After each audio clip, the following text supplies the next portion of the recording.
Roman gladiators had fascinating strength and conditioning practices.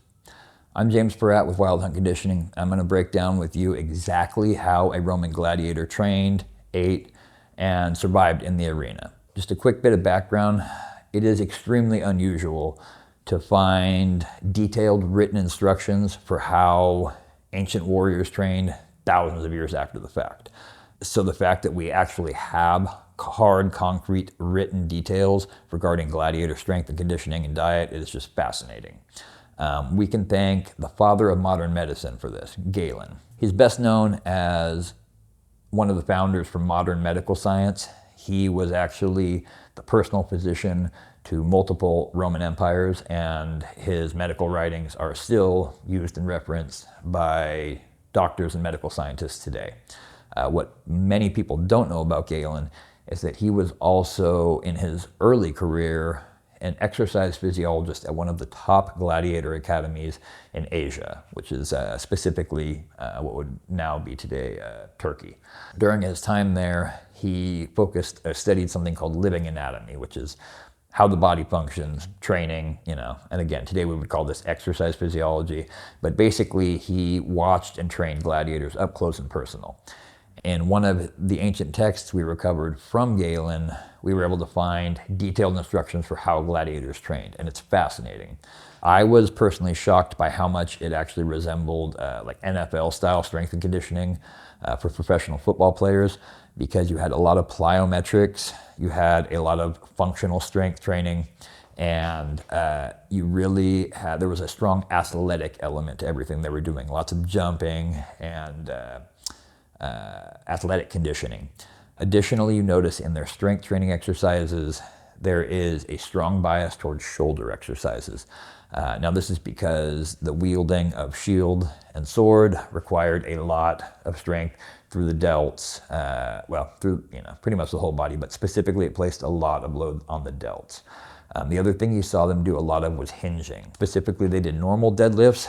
More uniquely, they did something called the Gladiator deadlift. Now, this is an exercise where you stand between two dumbbells and using your opposite hand, you reach to one side and do a deadlift, and then you reach to the other side and do a deadlift.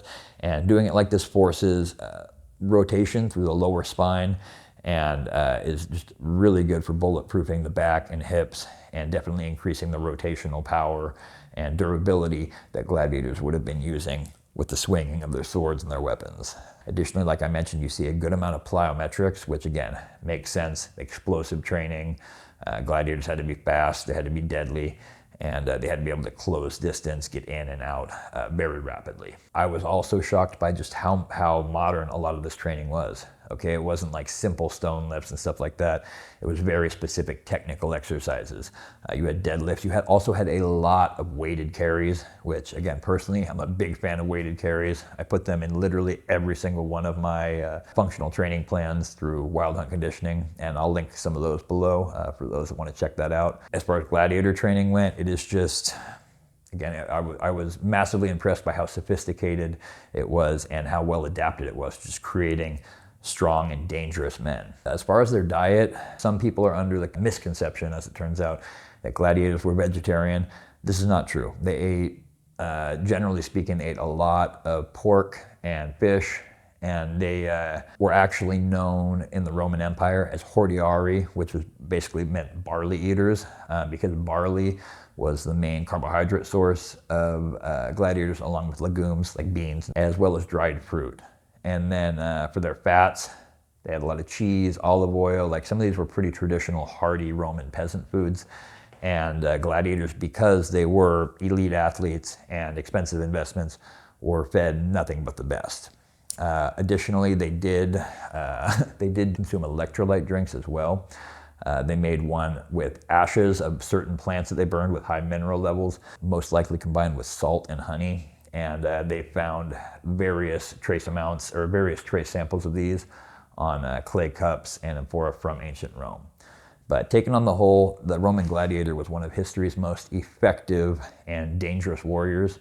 and his training reflected that. Recently, I took all of this information and much more, and I used it all to construct a real-life training plan based off the real methods of actual Roman gladiators. It's called the MAXIMUS workout program, and I will link that below for anyone who's interested. And for everyone else, thank you for watching, and be sure to go check out some of my other videos. Don't forget to subscribe too.